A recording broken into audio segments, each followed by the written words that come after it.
तो लोकसभा में लगातार कार्रवाई जारी है और कोविड काल में कैसे काम हुआ और क्या कुछ हुआ वो तमाम आंकड़े जो है पेश किए जा रहे हैं और बताया जा रहा है कि कैसे सरकार ने इससे निपटा। लेकिन वापस लौटते हैं आज की बड़ी खबर पर, क्योंकि केशव प्रसाद मौर्य के बयान पर लगातार सियासी घमासान जो है वो मचा हुआ है। केशव ने कल एक ट्वीट किया जिसके बाद उत्तर प्रदेश की सियासी गलियारों में हलचल मच गया, क्योंकि दरअसल 2022 में विधानसभा चुनाव होने हैं अनुज। उस चुनाव को लिहाज को देखते हुए विपक्ष लगातार ये आरोप लगा रहा है कि केशव का जो ये बयान है वो दरअसल सिर्फ और सिर्फ चुनावी फायदे के लिए दिया गया है। बिल्कुल निदा, और जब से उनका ये ट्वीट आया है उसके बाद से पूरे देश में एक नई बहस छिड़ गई है। उन्होंने ट्वीट किया, उन्होंने काशी का जिक्र किया, अयोध्या का जिक्र किया और उसके बाद मथुरा की बात वो कर रहे हैं। और इस खबर को न्यूज़ इंडिया लगातार उठा रहा है। लगातार सबसे पहले इस खबर को हमने उठाया, हमारे जो सहयोगी हैं गौरव और चारुल वो ग्राउंड जीरो पर पहुंचे हुए हैं और सुबह 10 बजे की डिबेट में जब हमने उनसे बात की निदा, तो उन्होंने बताया, वहां के लोगों से लाइव बात करने की कोशिश की कि आखिर यहाँ पे लोग क्या सोच रहे हैं।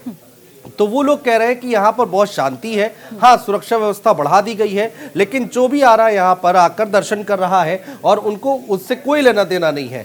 लेकिन देश में एक प्रोपेगेंडा बना हुआ है कि आखिर ये चल क्या रहा है, इसको लेके एक बड़ा विवाद छिड़ा हुआ है। अब बात आपने 2022 के चुनाव की कही है निदा, तो 2022 के चुनाव को देखते हुए ये जो विपक्षी दल है वो ये कह रहे हैं कि अब तक आप कहाँ थे, 5 साल तक आपने क्यों नहीं, जब 2 महीने बचे तो आपको मथुरा की याद आ रही है। ये एक परसेप्शन बनाने की क्या कोशिश की जा रही है, ये सवाल जरूर उठ रहा है। बिल्कुल सही कहा आपने। और सबसे बड़ी बात, जैसे मेरे सहयोगी अनुज ने कहा कि 2 महीने का वक्त भी नहीं बचा है, तब आपको याद आ रही है कि आपको मथुरा में क्या करना है। सबसे बड़ी बात ये, 5 साल तक आपने राज किया, आपकी सरकार थी, तब अगर विकास के लिहाज से भी यूपी के डिप्टी सीएम केशव प्रसाद मौर्य का यह बयान देखा जाए अनुज, जो कि अब बीजेपी सफाई में कह रही है कि ये मतलब नहीं था, मतलब था उनका विकास है। लेकिन क्या सिर्फ उत्तर प्रदेश में, बड़ा सवाल यह है कि मथुरा ही ऐसी जगह बची है जहां पर विकास होना है? क्या बाकी और जगह का उत्तर प्रदेश के डिप्टी सीएम केशव प्रसाद मौर्य को ख्याल नहीं आया कि बाकी और जगह भी विकास होना है, या फिर बाकी और जगह भी जाकर देखे कि वहां की क्या स्थिति है? और सबसे बड़ी बात जो है अनुज, नहीं लगता कि एक बार फिर से जो 2022 का विधानसभा चुनाव है वो सिर्फ और सिर्फ हिंदू मुस्लिम की राजनीति पर आकर टिक गया है, क्योंकि यहां पर जो मुद्दे हैं वो गायब होते असल मुद्दे नजर आ रहे हैं। रोजगार की बात कोई नहीं कर रहा, शिक्षा की बात कोई नहीं कर रहा, स्वास्थ्य सेवाओं की बात कोई नहीं कर रहा, क्योंकि आपने और हमने देखा कोविड काल, जिससे अभी हम सही से उभरे भी नहीं है, कि नया वेरिएंट अब हमारे सर पर कहर बनकर मंडरा रहा है। लेकिन इस तरफ किसी का ध्यान नहीं है। सिर्फ और सिर्फ राजनीति जो हो रही है वो धर्म की हो रही है। कैसे वोटर्स को लुभाया जाए और वो कौन सा मुद्दा है जो जल्दी असर करेगा, या फिर कहीं ना कहीं राम मंदिर का मुद्दा अगर हम याद करें उसको भी बीजेपी ध्यान में रखकर चल रही है अनुज। बिल्कुल निदा, और सबसे बड़ी बात यह है कि जब भी देश में चुनाव होते हैं तो चुनाव परसेप्शन पर लड़े जाते हैं और यहाँ पर भी एक परसेप्शन बनाने की कोशिश की जा रही है। आप देखिए, जो धर्म की राजनीति की आप बात कर रही हैं, आप देखिए अखिलेश यादव जिन्ना का जिन निकालते हैं, ओपी राजभर सामने आ जाते हैं, उसके बाद उन्होंने भी जिन्ना की बात कही। कांग्रेस पार्टी की तरफ से जो भी बयानबाजी हुई है, हिंदू और हिंदुत्व की बात कही गई, राहुल गांधी खुद आकर उन्होंने इस बारे में बयान दिया। तो देश में जो राजनीति हो रही है वो परसेप्शन बनाने की कोशिश की जा रही है निदा, और आगे आने वाले वक्त में कितना फायदा कितना नुकसान होगा ये देखने वाली बात होगी। बिल्कुल। तो उत्तर प्रदेश के डिप्टी सीएम केशव प्रसाद मौर्य का लगातार जिक्र हम यहाँ पर कर रहे हैं, क्योंकि केशव प्रसाद मौर्य के बयान के बाद बवाल लगातार जारी है और वहीं इसको लेकर मथुरा में चप्पे चप्पे पर सीआरपीएफ जवानों को तैनात कर दिया गया है। और इसको लेकर हमारे संवाददाता गौरव मिश्रा की ग्राउंड जीरो से एक रिपोर्ट देखिए।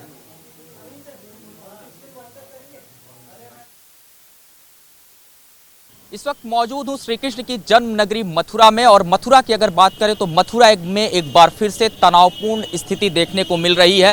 हालांकि जिले की बात करें, मथुरा के अंदर धारा 144 लागू कर दी गई है। इस वक्त मैं मौजूद हूँ, ये आप देख सकते हैं जो गेट नंबर 2 है श्री कृष्ण जन्म स्थान का, यहाँ से श्री कृष्ण जन्म स्थान की तरफ जाने का रास्ता है। लेकिन इसके ठीक पहले जो है प्रशासनिक अमला जो है आपको चुस्त दुरुस्त नजर आएगा, और मथुरा के अंदर धारा 144 लागू की गई है। इसके पीछे इस बार नया विवाद ये निकल करके आ रहा है। अगर हिंदू महासभा की बात करें, हिंदू महासभा ने ये ऐलान किया है कि जो शाही ईदगाह वाली जमीन है, यानी कि भगवान श्री कृष्ण का जो जन्म स्थान है उसके ठीक सामने जो मस्जिद है, शाही ईदगाह वाली जगह, वहाँ पर लड्डू गोपाल का जलाभिषेक करने का कार्यक्रम तय किया गया। हालांकि इस पूरे ऐलान के बाद से एक वीडियो सोशल मीडिया पे आया, उस वीडियो के बाद से देश भर के जो हिंदू संगठन है वो इसी जगह पर, इसी धर्म नगरी मथुरा में पहुंचने की कोशिश कर रहे हैं। हालांकि मथुरा जिला प्रशासन की बात करें तो धारा 144 लागू की गई है। जन्मभूमि के आसपास की अगर बात करें तो जितने भी हिंदू संगठन हैं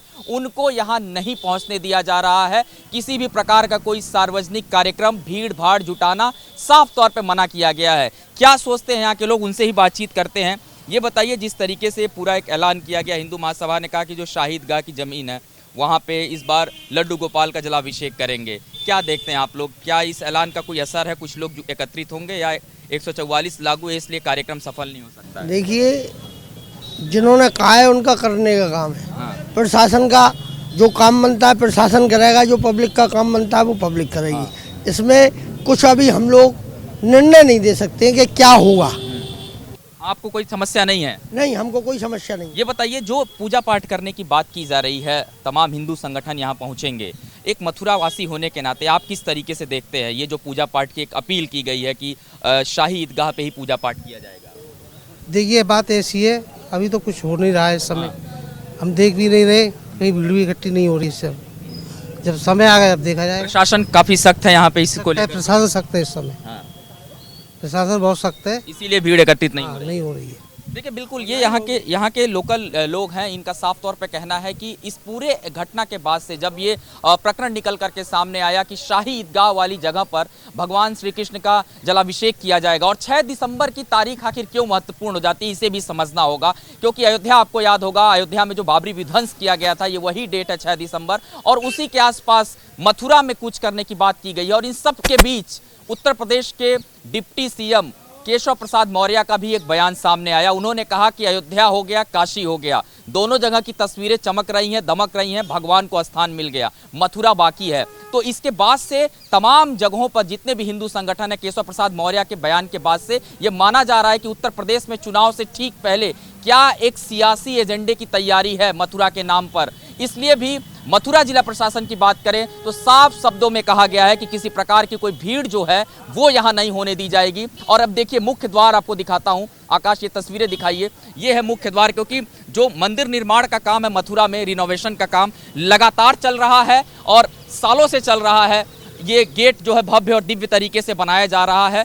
हर जगह पर आपको पुलिस के जो जवान हैं वो दिखाई देंगे, और साफ तरीके की एक चेतावनी दी गई है कि किसी प्रकार की कोई भीड़ जो है वो यहाँ एकत्रित नहीं होगी। इसीलिए मथुरा की अगर बात करें, धर्मनगरी मथुरा की बात करें, तो जितने भी हिंदू संगठन हैं उनको साफ शब्दों में कहा गया है कि धारा 144 लागू है, किसी प्रकार का कोई कार्यक्रम यहाँ नहीं होगा। कैमरामैन आकाश के साथ गौरव मिश्रा, न्यूज़ इंडिया, मथुरा।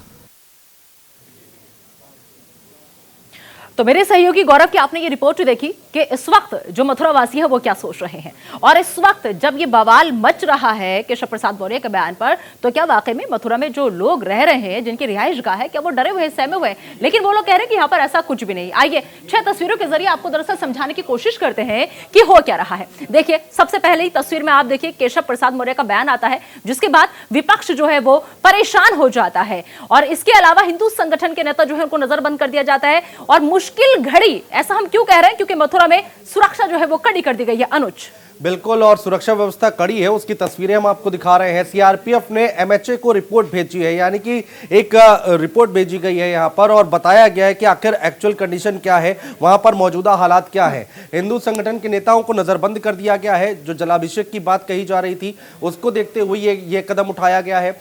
6 दिसंबर को मथुरा में क्या होगा, ये अपने आप में बड़ा सवाल है। 6 दिसंबर की तारीख बहुत अहम है निधा, देश के इतिहास में 6 दिसंबर की तारीख बहुत अहम है।